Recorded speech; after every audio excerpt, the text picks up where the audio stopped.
치매 걸린 아내를 돌본 지 4년, 이제는 함께 무너질까 두렵습니다.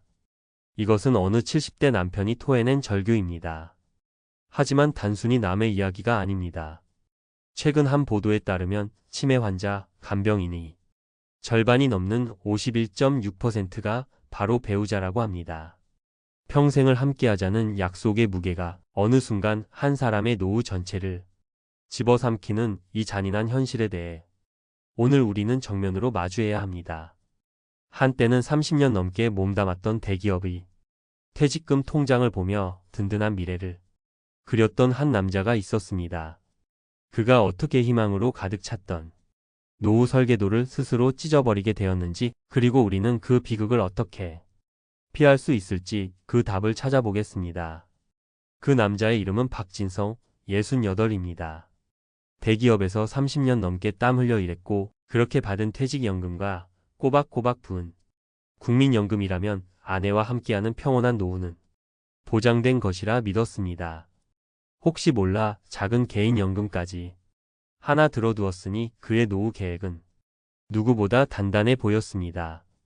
하지만 그 단단하던 계획의 첫 번째 균열이 생긴 것은 아주 사소한 것에서부터였습니다. 아내의 잦은 건망증, 가스불을 깜빡 잊는 일이 잦아지던 어느 날 병원에서 듣게 된 의사의 한마디. 알츠하이머 치매입니다. 그 순간 박진성 씨의 세상은 소리 없이 무너지기 시작했습니다. 처음에는 그저 조금 더 신경 쓰면 될 일이라 생각했습니다.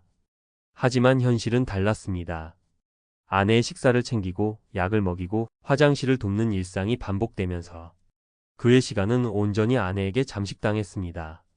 하루 평균 9시간 이상을 돌봄에 쏟게 되자 소일거리로 하던 아파트 경비일도 그만둘 수밖에 없었습니다. 자녀들은 결혼해서 재살기 바빴고 매번 손을 벌리기는 미안했습니다.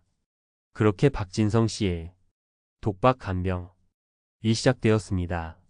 잠시 한눈을 팔면 어떤 사고가 터질지 모른다는 불안감에 24시간 긴장의 끈을 놓을 수 없게 되자 그의 휴대전화는 더 이상 울리지 않았습니다. 친구들과의 등산 약속은 까마득한 예실이 되었고 혼자 병원에 가는 것조차 큰 결심이 필요한 사치가 되어버렸습니다. 그는 완벽하게 사회로부터 고립되었습니다. 시간이 사라지자 이번엔 돈이 사라지기 시작했습니다. 한 언론 보도에 따르면 치매 환자 한 명에게 들어가는 연간 관리 비용은 평균 2,150만 원, 중증의 경우 3천만 원을 훌쩍 넘는다고 합니다. 아내와 세계 여행을 꿈꾸며 아껴두었던 그의 퇴직금 통장은 이제 아내의 기저귀 값과 약값, 병원비로 빠르게 비워져 갔습니다. 결국 박진성 씨는 마지막 유혹에 손을 뻗습니다. 당장의 간병비를 감당하기 위해 아직 받을 때가 되지 않은 국민연금을 5년 먼저 당겨 쓰는 조기노령연금을 신청한 것입니다. 매달 통장에 찍히는 현금에 잠시 안도했지만 그는 곧 뼈아픈 진실을 마주합니다. 1년에 6%씩 최대 30%가 영구적으로 깎인 연금액은 평생 이어진다는 사실을 말입니다. 그것은 그의 마지막 노후 보루마저 스스로 깎아먹는 독이 든 성배였습니다. 아내를 돌보는 시간이 길어질수록 박진성 씨의 건강도 급격히 무너졌습니다. 밤잠을 설치니 혈압이 오르고 아내를 부축하다 삐끗한 허리는 만성이 되었습니다.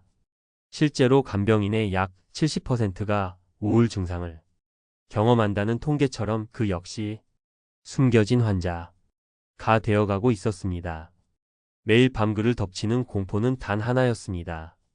내가 먼저 쓰러지면 이 사람은 대체 누가 돌보나.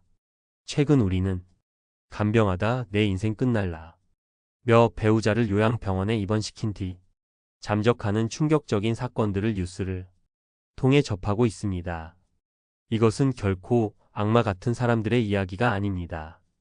신체적, 정신적, 경제적 소진이 한 인간을 벼랑 끝까지 내몰았을 때 한때는 세상에서 가장 사랑했던 사람을 버리는 비극으로 이어질 수 있다는 우리 사회의 처절한 경고등인 것입니다. 자, 지금까지 우리는 박진성 씨의 이야기를 통해 한 사람의 평범했던 노후가 어떻게 처참하게 무너져 내리는지를 지켜봤습니다. 하지만 여기서 주저앉을 수는 없습니다. 지금부터가 진짜 중요합니다. 이 비극을 막을 방법은 과연 없는 걸까요? 그들을 벼랑 끝으로 내몬 것은 단순히 돈이 없어서가 아니었습니다. 진짜 원인은 설마 우리에게 닥치겠어? 라는 안일함 속에서 장기 간병이라는 거대한 리스크를 노후 설계에서 완전히 배제했다는 점, 그리고 모든 책임을 혼자 짊어지려 했다는 것입니다. 독박 간병. 은 간병인과 환자 모두를 무너뜨리는 가장 확실한 길입니다. 이런 비극을 막기 위한 첫 번째 열쇠는 단순히 돈을 모으는 것을 넘어 위기 상황에서 나를 지켜줄 수 있는 사회적 제도를 미리 알고 활용하는 지혜에 있습니다. 절망 속에서도 길은 있습니다. 첫 번째 대비책은 잠자는 자산을 깨우는 것입니다. 바로 주택연금의 재발견입니다. 대한민국 노년층의 자산 대부분은 부동산, 특히 집 한 채에 묶여있는 경우가 많습니다. 이 집을 담보로 평생 연금을 받는 주택연금은 단순히 노후 생활비를 마련하는 수단이 아닙니다. 갑작스러운 간병비가 필요할 때 소중한 집을 헐값에 팔지 않고도 안정적인 현금 흐름을 만들어 간병 지옥의 급한 불을 끌 수 있는 매우 강력한 안전장치가 될 수 있습니다. 두 번째 대비책은 나의 노후와 배우자의 노후를 현명하게 분리하는 지혜입니다. 퇴직금이나 국민연금만 믿어서는 안 됩니다. 소액이라도 꾸준히 납입하는 개인연금이나 개인형 퇴직연금, IRP는 위기 상황에서 배우자 간병비로 나의 노후 자산 전체가 잠식되는 것을 막아주는 튼튼한 방화벽 역할을 합니다.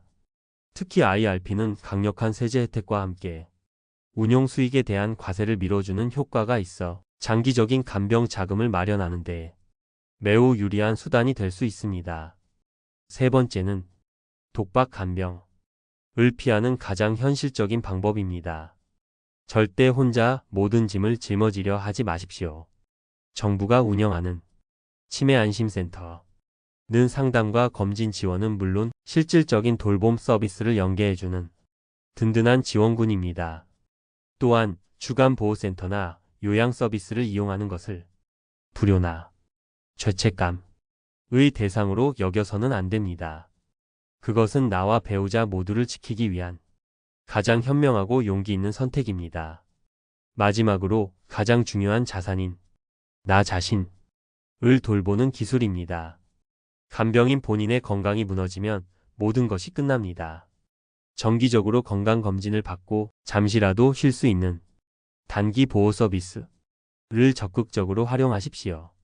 그리고 비슷한 처지의 사람들과 교류하며 정서적인 지지를 얻는 것이 중요합니다. 기억하십시오.